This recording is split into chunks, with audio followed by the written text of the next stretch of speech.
मटका बंद झाला तर लाखभर मराठी तरुण बेरोजगार होतील असं त्या काळात अनेक नेते बोलायचे. कारण 1960च्या दशकात मटका हा केवळ जुगार नव्हता, तो गरिबांचा आधार होता, त्यांची बँक होती आणि अनेकांसाठी जगण्याची एक शेवटची आशा होती. गिरणी कामगार, हातगाडीवाले, रोजंदारीवर जगणारे लोक सगळ्यांचं आयुष्य त्या मटक्याच्या भोवती फिरायचं. त्या काळात मुंबईत एक वाक्य अगदी सहज ऐकू यायचं की दारूचं नाद सुटेल पण मटक्याचं नाद सुटणं लई अवघड. आज आपण अशाच एका काळात डोकावणार आहोत जिथे आकड्यांवर आयुष्य चालायचं. त्या दुनियेचा बेताज बादशाह, मटक्याच्या क्षेत्रातला धर्मात्मा, रंगीला रतन या नावाने ओळखला जाणारा म्हणजे रतन खत्री. कसा रतन खत्री झाला मटका किंग, कसं त्याने जुगाराच्या दुनियेवर राज्य केलं. जुन्या पिक्चरच्या विलनप्रमाणे तुम्ही त्याचे दंतकथा ऐकली असतील, पण आज म्हटलं तुम्हाला भाईची पूर्ण स्टोरी सांगू. तर नमस्कार, स्वागत आहे आपल्या रापची कुडिओमध्ये.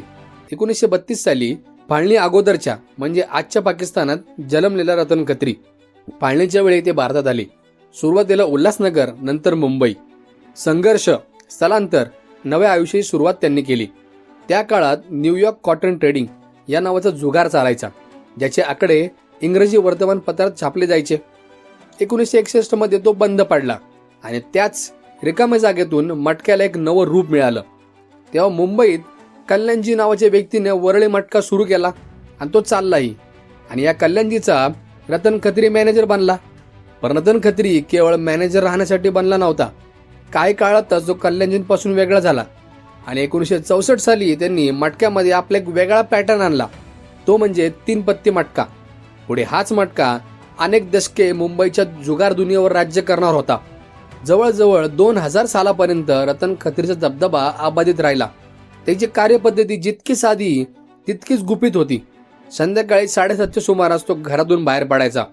त्याची एक ठरलेली टॅक्सी होती, पण ठरलेले ठिकाण कधीच नव्हतं. तो मुंबईत कुठेही फिरायचा. रात्री 8च्या सुमारास कुठेही टॅक्सी थांबवायचा. रस्त्यावरच्या 2-3 सामान्य लोकांना थांबवायचा. गाडीच्या बोनेटवर पत्त्याचा कॅट ठेवायचा आणि त्यातून 3 पत्ते काढायला सांगायचा.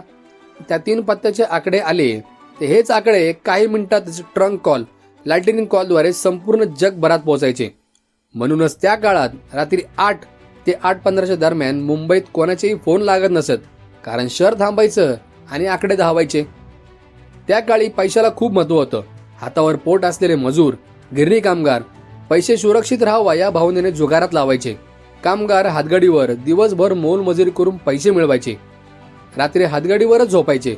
बुरटे चोर त्यांच्या खिशातले पैसे चोरायचे, त्यामुळे कष्टाचा पैसा चोरीला जाऊ नये म्हणून लोक मटका खेळायला लागले. मटक्याच्या 10 आकड्यांवर ते एक आणा लावायचे आणि मटक्याच्या चिठ्ठ्या खिशात ठेवायचे. चोर मात्र या चिठ्ठ्या चोरायचे नाही, कारण कामगारांनी कुठल्या अड्ड्यावर आकडा लावलाय हे त्यांना माहितीच नसायचं. कामगारांना यातला एक तरी आकडा लागायचा आणि त्यांना पैसे मिळायचे. त्यामुळे कामगार खुश असायचे, कारण आपला पैसा चोरीलाही जात नाही आणि आपल्याला जास्त पैसेही मिळतात. यासाठी मटका हा गरिबांसाठी खूप महत्वाचा आणि दिलासादायक ठरला होता. तेव्हा एखाद्या आकड्यावर 10 आणे लावले तर आकडा लागला की 50 किंवा 100 आणे मिळायचे. क्रमाने आकडे लागले तर जास्त मिळायचे. मटक्याच्या पैशातून रतन खत्री श्रीमंत झाला, पण त्याने कधी दिखाऊपणा केला नाही. त्या काळात पैशाला महत्व होतंच. तेव्हा 5-10 हजारात घरं मिळायचे. नवजीवन सोसायटीत त्याने आपले 2 घरं घेतली होती, पण राहणीमान साधंच. मुंबईत त्याचा प्रचंड दबदबा निर्माण झाला होता. लोकांना वाटायचं त्याच्या राजकारण्यांशी, गुन्हेगारांशी संबंध आहेत, पण खुद्द पोलीस सांगायचे की रतन खत्रीचा यांच्याशी थेट संबंध नव्हताच. त्याचा धंदा काबीज करण्याचे अनेक प्रयत्न झाले. औरंगवली टोळीच्या मदतीनेही प्रयत्न झाले, पण रतन खत्रीचं जाळं इतकं मजबूत होतं की हे सगळे प्रयत्न अपयशी ठरले. नंतर खत्रीच्या धंद्याची सूत्र पप्पू सावला, पंकज गंगर या बोरिवलीतील आणि गिरगावातल्या प्रशांत या तरुणांकडे गेली. ही रतन खत्रीची खास माणसं होती. लोकांना वाटायचं खत्री खूप मोठा माणूस आहे, पण बरं का असं काही नव्हतं.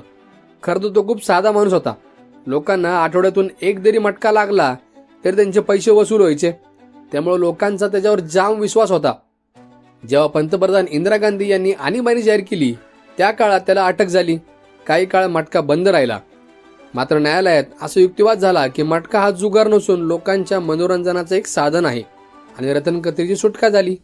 त्या काळात मटके बंद पडले, पण रतन खत्रीचा मटका ऊन, वारा, पाऊस, वादळ कशालाही न थांबता सुरूच राहिला. मटक्यामुळे मुंबईत एक वेगळीच अर्थव्यवस्था सुरू झाली. अड्ड्यावर काम करणारी मुलं, बेरोजगार तरुण, रोजच्या भुकेसाठी धडपडणारे लोक, सगळ्यांचं पोट एका आकड्यावर चालायचं. एका मटकाच्या आकड्यावर लाखो लोकांचं पोट अवलंबून होतं. म्हणूनच बाळासाहेब ठाकरे म्हणायचे की मटका बंद झाला तर लाखभर मराठी तरुण बेरोजगार होतील. पण एक मात्र खरंय, या मटक्यानं ते घरं बसवले, पण त्यापेक्षा दुप्पट घरं उद्ध्वस्त केले. हे मात्र विसरता येणार नाही. रतन कद्री साधेपणात जगला, इतिहासाच्या पानात हरवला. त्याच्याकडे नेमका किती पैसा होता, त्याचं आयुष्य कसं होतं, त्याच्या सत्तेमागं नेमकं कोण होतं, हे प्रश्न अजूनही अनुत्तरित आहेत.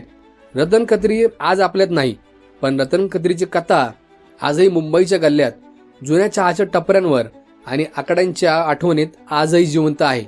संपूर्ण स्टोरी तुम्हाला कशी वाटली हे आम्हाला नक्की कळवा. आणि अशाच नवनवीन व्हिडिओसाठी रापचिकला सबस्क्राईब आणि इंस्टाग्रामवर फॉलो करायला विसरू नका.